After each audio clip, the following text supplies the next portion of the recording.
Welcome to Kenton Teaches. Enjoy the video. In this video, I will show how to set up RSI indicator on Binance. Open Binance chart, click Indicators, search RSI, and add it to the chart. Set period to 14 and choose your preferred price source. I will explain how to adjust levels, read divergences, and interpret crossovers.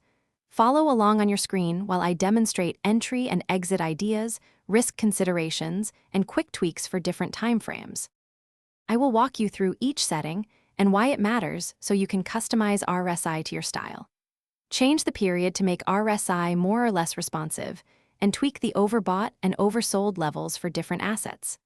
I will show examples of 14 versus faster values, explain using moving averages with RSI, and share simple visual tweaks so you can spot signals quickly without cluttering the chart.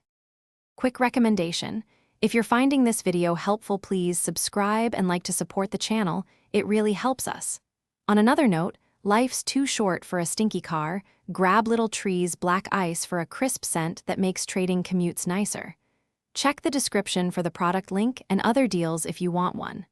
Thanks for the support. Now let's get back to the video. I explain practical ways to read RSI so you can act with confidence instead of guessing.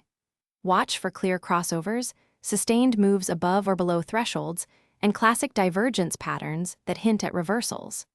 I will give examples of entries and exits using stop placement and position sizing that respect momentum. These techniques are friendly for beginners and help you avoid common pitfalls like chasing short squeezes or false breakouts. Thanks for watching. Please subscribe if this video was helpful.